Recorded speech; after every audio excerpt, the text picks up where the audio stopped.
आज देखेंगे BA के लिए मोस्ट इम्पोर्टेंट क्वेश्चन है।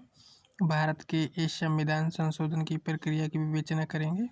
चाहे आप UPSC की तैयारी कर रहे हो, किसी एग्ज़ाम में मतलब आप हो, सभी में लगभग क्वेश्चन इससे जरूर पूछा जाता है। देखते हैं भारत के संविधान संशोधन की प्रक्रिया देखते हैं। भारतीय संविधान का संशोधन भारत के संविधान में परिवर्तन करने की प्रक्रिया है। इस तरह के परिवर्तन भारत की संसद के द्वारा किए जाते हैं। सत्यमेव जयते ये चिन्ह है। यह लेख निम्न शीर्षक श्रृंखला का एक भाग है। भारत का संविधान है। प्रस्तावना, भाग, अनुसूची, परिशिष्ट संशोधन, भारत की राजनीति। इन्हें संसद के प्रत्येक सदन से पर्याप्त बहुमत के द्वारा अनुमोदन प्राप्त होना चाहिए और विशिष्ट संशोधनों को राज्यों के द्वारा अनुच्छेद 368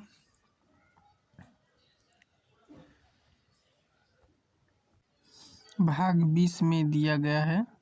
इन नियमों के बावजूद 1950 में संविधान को लागू होने के बाद से इसमें 104 संशोधन किए जा चुके हैं।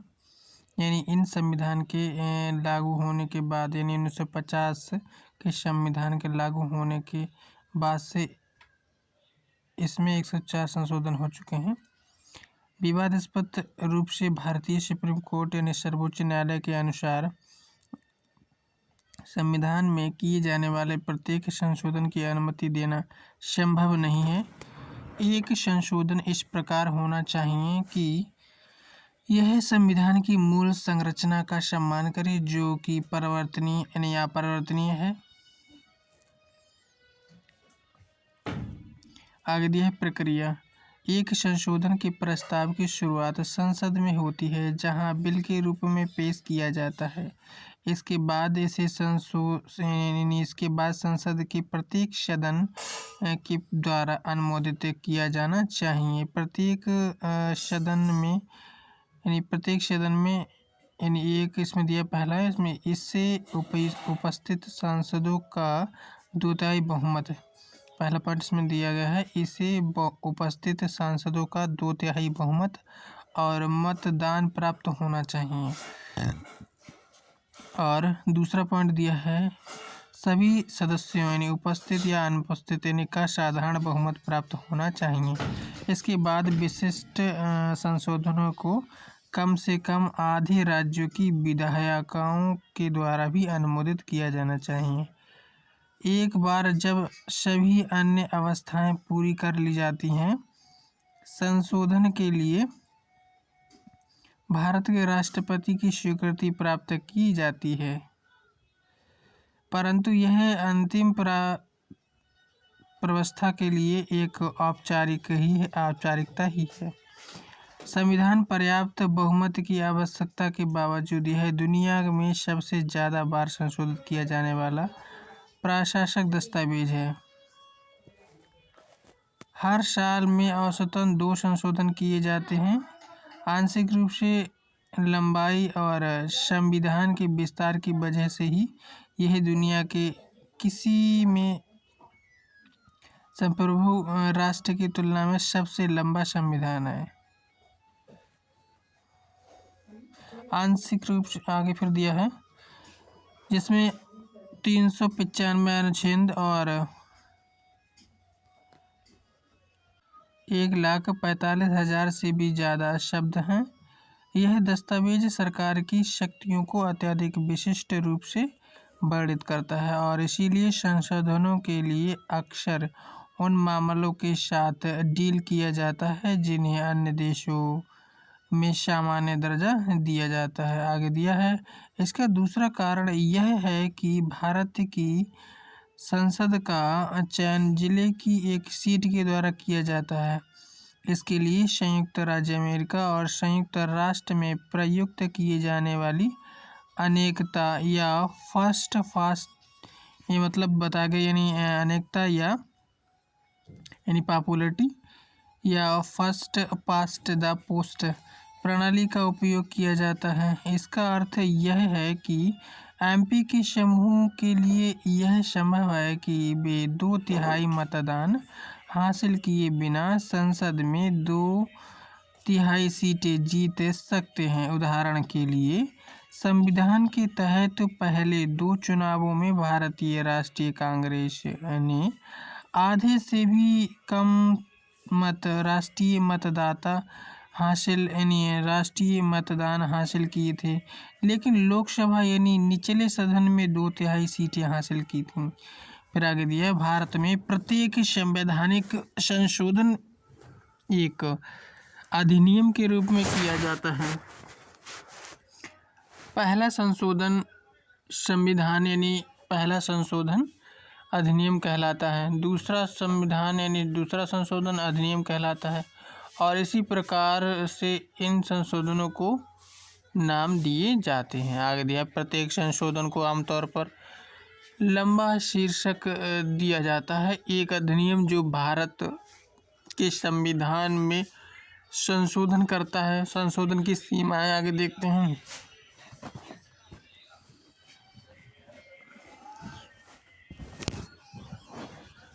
भारतीय सुप्रीम कोर्ट ने 1967 में सबसे पहले संवैधानिक संशोधन किया। यह संशोधन गोलकनाथ बनाम पंजाब राज्य के मामले में किया गया था।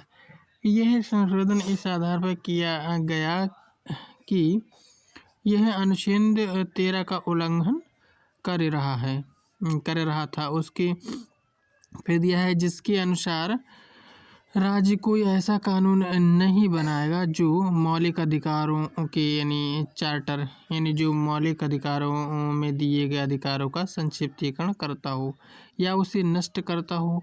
इस अनुच्छेद में शब्द कानून की व्याख्या संविधान में संशोधन को शामिल करने के रूप में की गई है।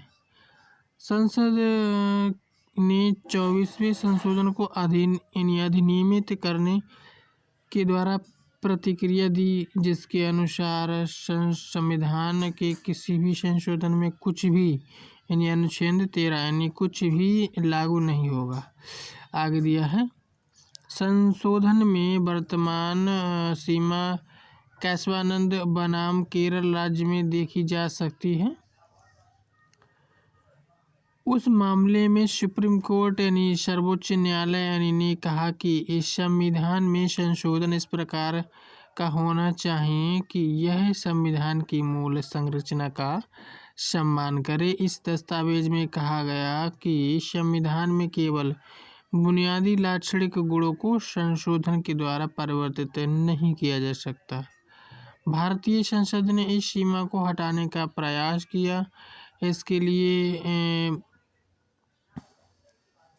42वें संशोधन का अधिनियम बनाया गया, जिसके अनुसार इस संशोधन के लिए संसद की शक्तियों में कोई सीमा नहीं होगी। हालांकि बाद में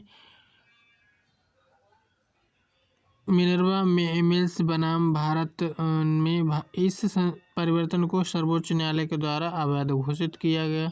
फिर आगे दिया है, मौलिक अधिकार। मौलिक अधिकारों के चार्टर की कटौती संविधान में संशोधन के लिए महत्वपूर्ण यानी सबसे महत्वपूर्ण कारण है। इसे संविधान की अनुसूची 9 में मौलिक अधिकारों के प्रावधानों के विपरीत कानून बनाकर प्राप्त किया जा सकता है। अनुच्छेद 9 ऐसे कानूनों को केवल सीमित न्यायिक समीक्षा के लिए खुला रखकर इन कानूनों की सुरक्षा करती है। प्रतिबंध के प्रारूपिक क्षेत्रों में संपत्ति के अधिकारों से संबंधित कानून शामिल हैं। इसमें अल्पसंख्यक समूहों जैसे अनुसूचित जाति, अनुसूचित जनजाति और अन्य पिछड़े वर्ग के पक्ष में सकारात्मक कार्रवाई को भी शामिल किया जाता है। जनवरी 2007 में किए गए एक ऐतिहासिक फैसले में सर्वोच्च न्यायालय ने पुष्टि की कि सभी कानून इसमें वे कानून भी शामिल हैं जिन्हें अनुच्छेद यानी अनुसूची 9 में दिया गया है। आगे कहा गया है न्यायिक समीक्षा के लिए खुले होंगे यदि वे संविधान की मूल संरचना का उल्लंघन करते हैं। मुख्य न्यायिक योगेश कुमार भंवरवाल ने कहा, यदि अनुसूची 9 में दिए गए कानून मूल अधिकारों का संक्षिप्तीकरण करते हैं या उन्हें रद्द करते हैं तो इसके परिणाम स्वरूप संविधान की मूल संरचना में उल्लंघन होगा। ऐसे कानूनों को अवैध करार देना चाहिए। आगे दिया है क्षेत्रीय परिवर्तन। पांडिचेरी की पूर्व फ्रांसीसी कॉलोनी, गोवा की पूर्व पुर्तगाली कॉलोनी को भारत में शामिल किए जाने और पाकिस्तानी प्रांतों के साथ अल्प विनिमय के कारण भारतीय क्षेत्र में परिवर्तन को बढ़ावा देने के लिए संविधान में संशोधन किए गए हैं। 200 मील की विशेष आर्थिक जोन पर तटीय अधिकारों के संबंध में और मौजूदा राज्यों की पुनर्संगठन के द्वारा नए राज्यों और केंद्र शासित प्रदेशों के गठन के लिए भी संशोधन आवश्यक है। संक्रमणकालीन प्रावधान। संविधान में संक्रमणकालीन प्रावधान को भी शामिल किया गया है जो केवल सीमित अवधि के लिए ही लागू किए जाते हैं। इसमें समय समय पर नवीनीकरण की आवश्यकता होती है। संशोधन के द्वारा संसद की सीटों में अनुसूचित जातियों और जनजातियों के लिए आरक्षण को हर 10 साल में बढ़ाया जाता है। राष्ट्रपति शासन को पंजाब में 6 महीनों के खंडों में एक विस्तृत अवधि के लिए तब तक लागू किया गया जब तक कि खालिस्तान आंदोलन और विद्रोह थम नहीं गया। लोकतांत्रिक सुधार। सरकार की प्रणाली में सुधार करने के लिए और संशोधन में नए नियंत्रण और संतुलन शामिल करने के लिए संशोधन किए जाते हैं। इसमें शामिल है अनुसूचित जातियों के लिए राष्ट्रीय आयोग का गठन, अनुसूचित जनजातियों के लिए राष्ट्रीय आयोग का गठन, पंचायती राज